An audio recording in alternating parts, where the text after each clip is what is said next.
पवन सिंह ने खेसारी लाल यादव और अक्षरा सिंह दोनों को रेल कर रख दिया। 2 दिन पहले सेनुरा डाले से पहले लॉन्चिंग पे पहुंचे हुए थे पवन सिंह। वहां पर इशारों में खेसारी लाल यादव को गाना चोर तक बोल दी। चोरी मैं नहीं करता हूं, आप भोजपुरी इंडस्ट्री में केकर चोरी पवनवा करी रे।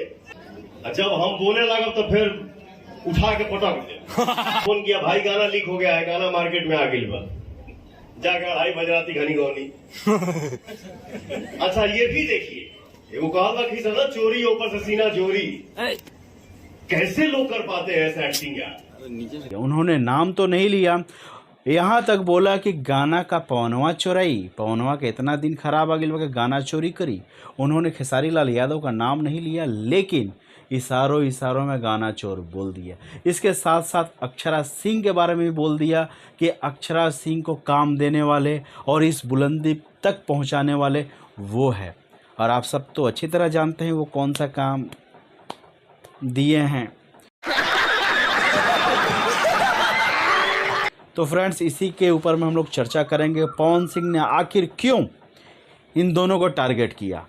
नमस्कार दोस्तों, मैं हूं जीत आर्या और आप सभी देख रहे हैं भोजपुरी मरिचा। फ्रेंड्स, ये मरिचा खाए वाला ना हो और रगड़े वाला, आज जम के रगड़ाई हो। तो फ्रेंड्स, पवन सिंह 2 दिन पहले सेनुरा डाले से पहले एक मगहिया गाना है, उसके लॉन्चिंग पर पहुंचे हुए थे। इस लॉन्चिंग के उपलक्ष्य में मगहिया जवान चैनल के दोनों भाई समर सिंह और गौतम सिंह पहुंचे हुए थे। इसके अलावा वहां पे डिम्पल सिंह, सौम्या पखरेल, वह खेसारी लाल के एक्स पहुंचल रहे लोग। जो मीडिया वाले वहां पर पहुंचे हुए थे, उन्होंने तरह तरह का सवाल पवन सिंह से पूछा और उन्होंने बेबाक होकर इन सब सवालों का जवाब दिया। उनमें से एक सवाल था अक्षरा सिंह को लेकर, लेकिन मीडिया वाले ने उनका नाम नहीं लिया, लेकिन पवन सिंह समझकर बोले कि नहीं, नाम लेने की ज़रूरत नहीं है। आप लोग इतना जन हैं, आप ही बताओ कि उसका करियर किसने बनाया था। उन्होंने एक एक्ट्रेस है, मैं उनका नाम नहीं लूंगा, उन्होंने इशारों नाम लेगो मत करिए, हम जानत नहीं। आपने किसको प्रमोट किया हूँ या नहीं किया हूँ, आप अपने दिल से पूछ लेना, मुझे बोलना। अभी वही लोग जानते हैं कि करियर कैसे बनल बा। समझ रहे हो आप? ये तो सब केहू जाना था। और रहा खेसारी लाल यादव का सवाल, अक्षरा सिंह का सवाल, तो दोनों में तकरार क्यों हुई? ये तीनों आपस में क्यों एक दूसरे के दुश्मन बने हुए?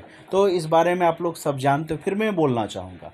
आप लोग सब अच्छी तरह जानते हो कि अक्षरा सिंह पवन सिंह के एक्स रह चुकी हैं और उनके प्यार में पागल थी, उनसे शादी करना चाहती थी। लेकिन पवन सिंह का तो मिजाज आप जानते हो कैसा है। उनका मिजाज एक फूल पर बैठने वाला है नहीं, 10 फूल पर बैठते हैं। ऐसे तो नहीं होता है। और रहा खेसारी लाल यादव का सवाल, तो खेसारी लाल और पवन सिंह इसलिए नहीं बनती है क्योंकि दोनों स्टार अपने अपने जगह के सुपरस्टार हैं, बड़े स्टार हैं। और जो 2 सुपरस्टार हैं और एक ही लेवल के हैं, तो जाहिर सी बात है दोनों में बनेगा नहीं। लेकिन फिर भी ऑन स्क्रीन ये एक दूसरे को भाई बोलते हैं और एक दूसरे की बेइज्जती भी करते हैं। पता नहीं कौन से भाई है, कौन से क्या है, ये तो आप ही लोग जानते हो। लेकिन एक बात मैं बोलना चाहूँगा फ्रेंड्स, आप क्या कहना चाहता है कि मीडिया के सामने इस तरह की बात करना क्या उचित है? किसी स्टार को टारगेट करना क्या उचित है? आपका गाना चोरी हुआ ये मैं मान लेता हूँ, लेकिन आप ये कैसे कह सकते हैं कि खेसारी लाल यादव ने चोरी करके गाया? हो सकता है कि आपका ग्रुप का कोई बंदा उनको ये गाना दिया हो कंट्रोवर्सी क्रिएट करने के लिए। ये नहीं हो सकता है क्या? किसी को टारगेट कर देना सही बात नहीं।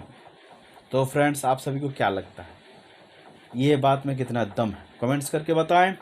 और भोजपुरी से प्यार बात तो सब्सक्राइब कर लो लोग भाई, बहुत मेहनत से वीडियो बनाए निशान। तो जय भोजपुरी, जय हिंद।